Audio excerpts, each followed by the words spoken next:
everyone, thanks for tuning into Sin's Workshop. I hope you are all having a wonderful day. So, today we are going to be reviewing The Will of the Many.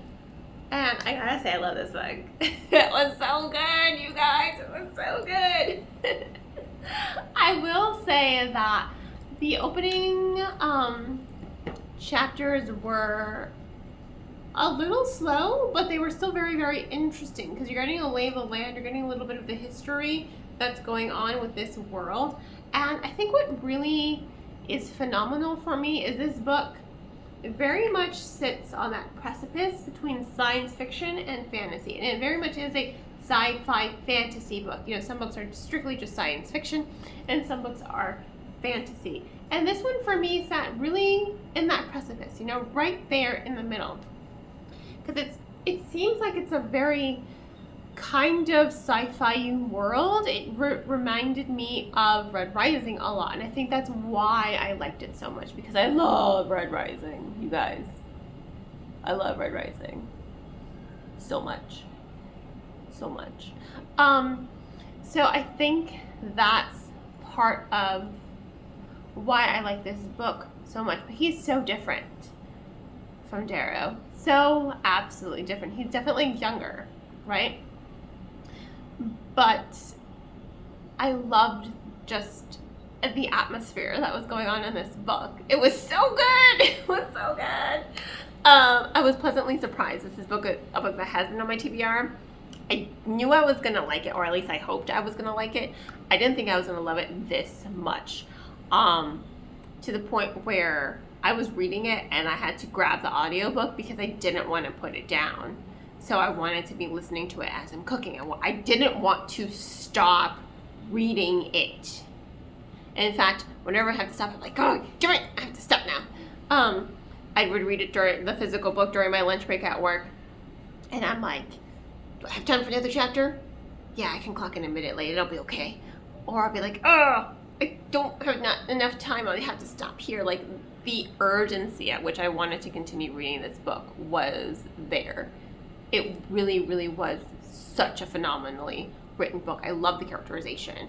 First and foremost, I think the characterization is really, really well done, especially for our main character. I will say, as more characters were introduced, I did struggle with remembering like who was who as far as all of his friends go, especially when he goes from class 7 to class 6 to class 5 to class 3, you know, and he's making more and more friends.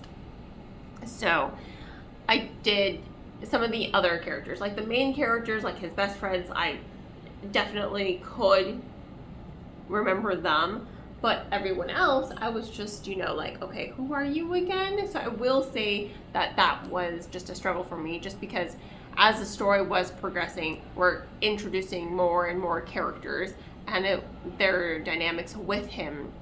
And I did struggle to remember who was who, right? I loved the pacing of the book too, and the consistency of the writing. So you've seen me do book reviews where I complain a lot by the chapter length, like if it's too long, right? Some of these chapters, you know, page count wise, were long, but there was so much intrigue. Like there's something happening that I completely forgot about it. The only reason I know is because it would be those times during my lunch break. I'm like, okay, how long is this chapter? Do I have enough time to read it before I have to clock back in from lunch? Or do I have enough time to read this chapter before the start of my shift? So that's the only reason I like knew how long some of the chapters were. And I'm like, okay, this one's a little long. It'll be cutting it close, but I can probably do it. So even the long chapters didn't even feel long. And that's what I love. That's how you know it's a good book. Some books are daunting to some people. I work in a bookstore. Some customers are just like, they look at the chunkiness of the book and they get scared, right? I look at the chunkiness of the book and I see it as a challenge. I'm like, oh yeah, let's devour you. And I think it's always really, really good when I get a chunky book and I blow through it because it doesn't feel heavy, you know? And I think that's what's really working for this book. There are moments where it is slow and the pacing just does dip, a little bit, but not so much so that I lose interest, right? Those are the moments where we're really focusing on the characterization and the character depth and what's going on in his mind and the pressures he feels. Like, he is supposed to be dead. His family was assassinated, you know? He escaped. Barely. At 14, you know? He escaped. He was a kid. And now, all of a sudden, he, you know, grew up in an orphanage. He grew up learning how to fight in order to make extra cash, you know? He has battle scars on him, honestly. He's gone through so much emotionally. And you see that in his characterization. You see him have to struggle and reconcile with who he used to be, with the hierarchy, and how the hierarchy has changed his nation, right? Again, he's supposed to be dead, right? And you get to see people using their will, and that's really the fantasy aspect, people imposing their will on you. And that was really, really interesting, and it seemed very unique to me. Kind of reminded me of like force powers a little bit. You know, like, these are not the droids you're looking for, kind of thing. You know, they're imposing their will onto someone. But will works in a way that I can't really describe it. Like, you have to read it. Like, because saying, oh yeah, force powers is doing it an injustice, to be perfectly honest. It's just very, very compelling. You know, it's very compelling, it's very thoughtful, it's very emotional, but it's also very tense, you know, as the story's progressing. And as he gets adopted, and then they're like, oh yeah, you have to enter this school. I need you to find out what happened to my brother. And he's like, okay, sure, why not? You know, whatever gets me out of this, like, nation, because I don't even want to be here. But then he meets people from his past. He sees a future for himself. And I love the journey he goes on. You know, he's like, there's been enough violence. Why do we have to keep inflicting violence? You know, that just kind of discussion that he has with himself throughout the book. It's not just, it doesn't just happen one time. It happens kind of throughout the book, that he keeps coming back to this idea of why violence? You know, why do we have to use violence to challenge the world? Why do we have to use violence to institute change or to topple a nation? Like, why do we choose to hurt people? And then you see him when he forms these familial relationships, and the fact that he's lying to everyone about who he is and about his past, so he can't really be himself. So there's a lot of characterization, and I do like those character dynamics, and I like how it lends tension to the pacing, and I love the overall pacing of the story, because again, it's very thoughtful.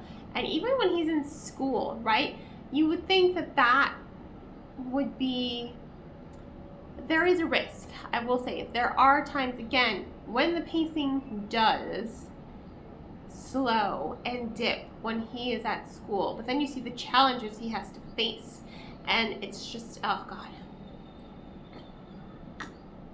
I think I could talk about this book for hours, honestly. I could probably talk about this book for hours, but does not I'm gonna have to like set the alarm during book club for this book, so that way I don't lose track of time. But it is such a well written and well structured book. Again, there are points and moments where it does slow down and dip in pacing, but again, those moments are few and far between, and it lends itself to adding more character depth and characterization as the plot progresses. And just the way those plot twists come out of nowhere. Look,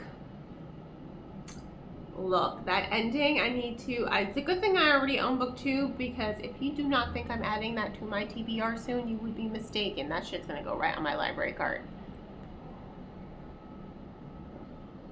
It's gonna go right on my library card. For sure, dude. It's just such a well-written, well-structured novel. It is a little slow to get into, and it's a little slow to start. That is true, that is a fact. But there's a lot of intrigue. I think. There was enough intrigue for me personally to continue reading, and I liked how it reminded me of Red Rising without being Red Rising. You know, it was very different, but the vibes were there. The vibes were there. But it is still a very different book. So, loved it. I cannot wait to read book 2. I feel like I need to reread that ending because I'm still in shock by it. So before I pick up book 2, I'm totally going to be rereading that last chapter because when I read it, I was like, what? And I'm like, okay, I need book 2 in my hands right now. So, really good book. Highly recommend it. I love sci-fi. And I really do feel like it is a perfect combination of like science fiction and fantasy. And I don't really see a lot of those anymore. Books are either high sci-fi or high fantasy or romantasy or cozy fantasy. And I love all of those. There's nothing wrong with them. But it's rare that you see a book that borders both of those. And I love when a book borders both of those, you know, and is done well. So, on that note, thank you all for tuning in. Please don't forget to like, subscribe, and share with all your book loving friends. I hope you all have a wonderful rest of your day, and as always, happy reading.